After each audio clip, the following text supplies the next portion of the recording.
ये कार्यक्रम होता था और उसी कार्यक्रम को लेकर के आज केशव प्रसाद मौर्य जी उस कार्यक्रम में मुख्य अतिथि थे और मैं लखीमपुर से उनके साथ इस कार्यक्रम में शामिल होने के लिए जा रहा था। पहले से ये जानकारी थी कि कुछ किसान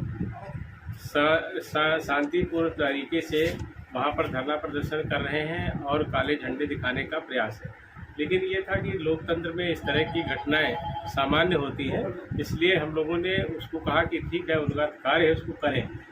उसके बाद जब हम वहाँ पहुँचने वाले हुए तो उसी दौरान प्रशासन ने हमारा रूट डाइवर्ट कर दिया। हम लोग दूसरी तरफ जाने से हमको कार्यक्रम स्थल की तरफ वो लेकर के गए। उसी दौरान हमारे जो कार्यकर्ता, भारतीय जनता पार्टी के कार्यकर्ता, मेरी गाड़ी में मेरे ड्राइवर के साथ कुछ और भी गाड़ियां थीं, उनको लेकर के रिसीव करने जा रहे थे। तो ऐसी जब उनको जानकारी हुई कि डाइवर्जन हो गया है तो वो उस रूट की तरफ बढ़े।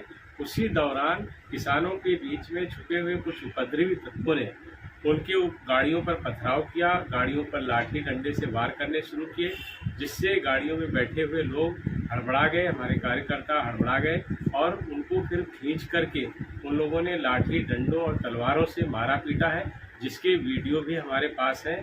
और जिस तरह से ये घटना हुई उसके बाद उन्होंने ये भी चिल्ला कर कहा कि गाड़ी को नीचे धक्का दो, गाड़ियों को नीचे खाई में सड़क से उन्होंने धकेला है, उसका भी वीडियो है।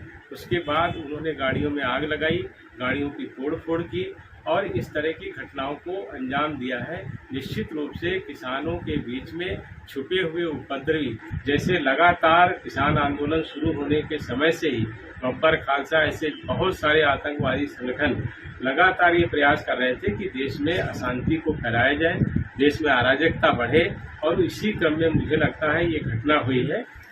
अब इस पर लोग राजनीति करने के उद्देश्य से इस तरह की बयानबाजी दे रहे हैं कि मैं या मेरा बेटा, जबकि मैं तो उस स्थल पर कभी 15 दिन से भी नहीं गया हूँगा। जब मैं पहली बार आया था तो उस रोड से भले निकला हूँ। और जहाँ तक मेरे बेटे का प्रश्न है, हम लोग अपना जो कार्यक्रम ये करते हैं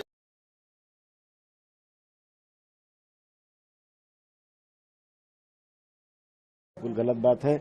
हमारे यहाँ तो सीधी सी बात, हम लोग तो दंगल का एक कार्यक्रम करते हैं जो पुश्तैनी कार्यक्रम चलता है, तो उसमें डिप्टी सीएम जी को बतौर चीफ गेस्ट हम लोगों ने बुलाया था।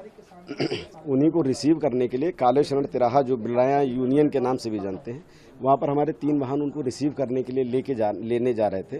तो वहाँ पर बीच में ही कुछ उपद्रवी जो किसान आंदोलन या धरना दे रहे किसानों के मध्य में उपस्थित हुए, उन लोगों ने पथराव किया, गाड़ियों को डैमेज किया, जलाया, हमारे 4 से 5 कार्यकर्ताओं की निर्मम हत्या कर दी, वहीं लाठियों से पीट करके मार दिया।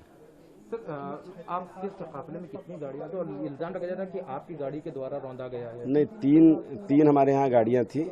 मैं तो बनवीरपुर में ही था, सुबह 9 बजे से लेके कार्यक्रम के समापन तक। यानी कि घटनास्थल से आप दूर थे? मैं घटनास्थल पर था ही नहीं, मैं तो घटनास्थल पर 2 दिन से नहीं पहुंचा। तो उसके बावजूद फिर आप पे क्यों इल्जाम लगाया जा रहा है कि आप वहाँ पे थे और आपकी गाड़ी के द्वारा? उसका एक बड़ा कारण ये है कि हम चूंकि निघासन विधानसभा से एक एज अ कार्यकर्ता वहाँ पर पार्टी के कार्य कर रहे हैं और वहाँ पर सभी लोगों से मिलना जुलना और प्रेम व्यवहार, क्योंकि हम प्रेम के उसी से, चूँकि मैं भी किसान हूँ तो किसानों का भी सहयोग है, नौजवानों का भी सहयोग है, सबका है।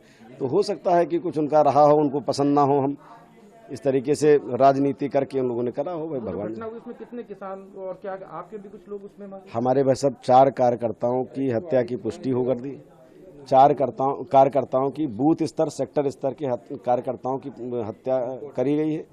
बाकी 2 से 3 कार्यकर्ता हमारे अभी ढूंढे नहीं मिल रहे हैं। ये सब घटनाएं हैं। और नहीं, किसान कितने उसमें मारे गए हैं? ये किसान क्या, जैसे मान लीजिए सीधी सी बात ये कि वाहन हमारा जा रहा था, उस पर पत्थर मारा। अब हमको तो ये लग रहा है ड्राइवर हमारा ऑन स्पॉट ही खत्म हो गया होगा, तो गाड़ी डिसबैलेंस हुई। डिसबैलेंस में जो लोग वहाँ पथराव कर रहे थे, ड्राइवर था, आप खुद भवानीपुर में थे, तो आपकी गाड़ी वहाँ पे क्या कर रही थी? अरे भाई, हमारे नेता आ रहे थे, हमारे 3 वाहन वहाँ पर थे, रिसीव करने जाते हैं हम लोगों में भाजपा में। ये गाड़ी आप ही की थी?